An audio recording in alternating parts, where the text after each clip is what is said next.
अल्हम्दुलिल्लाह अल्हम्दुलिल्लाहि वकफ़ा वस्सलातु वस्सलामु अला सय्यिदुल अंबिया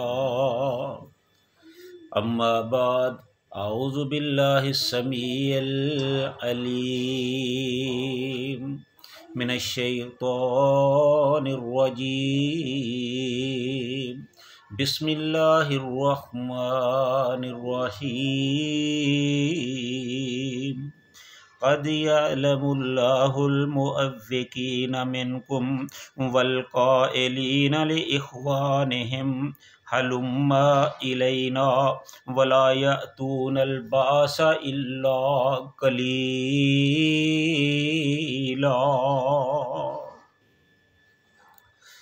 अलबत्ता तहकीक अल्लाह ताला जानता है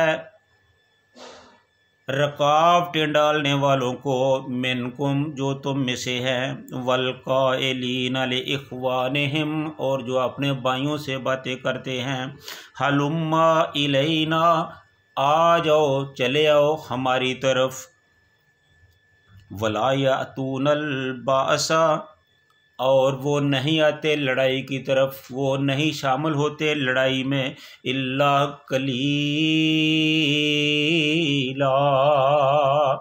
मगर बहुत थोड़ा।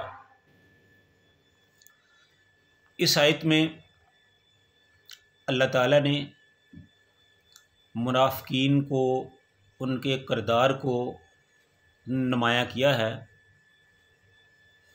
कि वो किस तरह मुसलमानों को धोखा देते हैं, किस तरह इस्लाम को नुकसान पहुँचाते हैं और अपनी दुनिया और आखिरत को तबाह कर लेते हैं। ये भी जंगे अहज़ाब के मौका पर ही आयत नाज़िल हुई है। इसका पस मंज़र कुछ इस तरह है कि जो मुनाफिकीन थे वो ख़ुद तो लड़ाई में जाते नहीं थे। कभी वो बहाना करते थे कि हम कमज़ोर हैं, दुश्मन ताकतवर है, या दुश्मन बहुत बड़ा है, हम उनके साथ लड़ नहीं सकते, या कभी कहते थे कि हमें उनके लिए मैदान खाली छोड़ देना चाहिए, हमें अपने घरों में पनाह ले लेनी चाहिए, हमारे घर गैर महफूज हैं। बहरहाल वो बहुत ही बहाने बनाते तराशते कि किसी तरह लड़ाई से उनकी जान छूट जाए। तो अपने लिए उन्होंने पनाहगाहें बनाई हुई थी जहाँ वो छुप कर रहते थे, क्योंकि अगर वो सामने रहते तो उनको कहने वाले भी लोग काफ़ी मौजूद थे कि आओ तुम भी जहाज़ में शामिल हो जाओ। वो छुप के रहते थे कि वो उनका किसी के साथ राब्ता भी ना हो और वो किसी को कुछ कह भी ना सकें। तो वो ख़ुद तो लड़ाई में जाते नहीं थे, दबके हुए थे, चुप के बैठे हुए थे।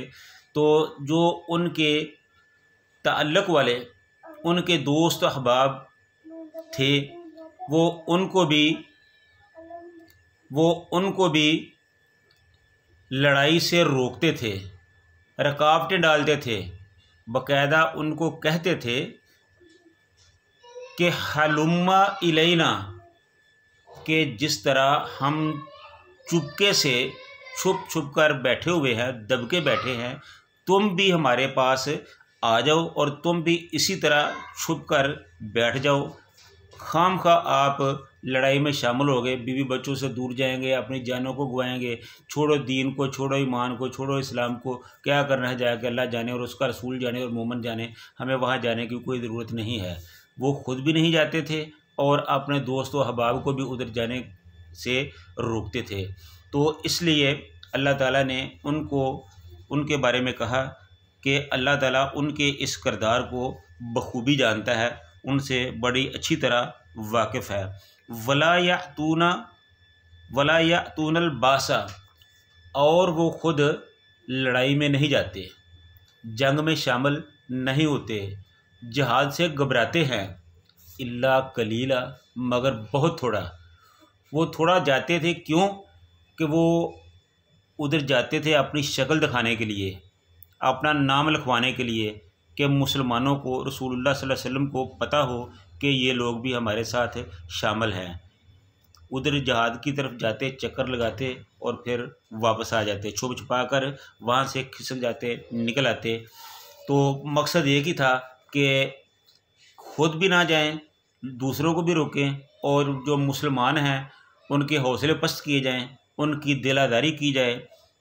तो जब जहाद का माहौल होता, जहाद का वक्त होता, तो वो उससे बुरी तरह खाइफ होते, दुबके रहते, छुप के रहते और लोगों को भी रोकते। और जब लड़ाई का माहौल ख़त्म हो जाता, जंग ख़त्म हो जाती, तो फिर वो रसूलुल्लाह सल्लल्लाहु अलैहि वसल्लम के पास आते और बड़े बड़े मुतालबे करते कि हमने चूँकि लड़ाई में हिस्सा लिया है, हम भी जंग में गए थे, लिहाजा जो मुसलमानों को माल गनीमत मिला है उसमें से हमें भी मिलना चाहिए, हम भी इसके हकदार हैं। तो जब ये सारी बातें करते थे तो अल्लाह ताला चूँकि अपने इल्म की वजह से, उसका इल्म सारी दुनिया पर मुहित है, हर चीज़ को अपने घेरे में लिए हुए है, तो वो इनकी अंदरों को, इनके बातन को, इनके ज़ाहिर व बातन को अच्छी तरह जानता था कि ये लोग किस किरदार के मालिक हैं, कि क्या किन नज़रियात के हामिल हैं। तो अल्लाह ताला ने इनका पर्दा जो था वो रसूलुल्लाह सल्लल्लाहु अलैहि वसल्लम के सामने चाक कर दिया कि ये इस किस्म के लोग हैं। तो ये लोग उस वक़्त भी इस्लाम के मुखालिफ थे और आज भी इस्लाम के मुखालिफ हैं। उस वक़्त भी उन्होंने रसूलुल्लाह सल्लल्लाहु अलैहि वसल्लम का और मुसलमानों का साथ नहीं दिया था, और इस वक्त भी ये इस्लाम और मुसलमानों का साथ देने के लिए तैयार नहीं हैं। उस वक़्त भी वो मुखालफत करते थे, आज भी मुखालफत करते हैं। उस वक़्त वो उस वक्त भी वो अपने मुफादात के ताबे थे, इस वक्त भी अपने मुफादात के ताबे हैं। तो इससे जो अगली आयत है इसकी मज़ीद वजाहत इंशाअल्लाह उसमें करेंगे। अल्लाह ताला से दुआ है कि अल्लाह ताला हम सब को इस्लामी असूलों पर, इस्लाम के आला अक़दार पर अमल करने की तौफ़ीक़ अता फ़रमाए। व आखिरु दावाना अनिल हम्दुलिल्लाहि रब्बिल आलमीन।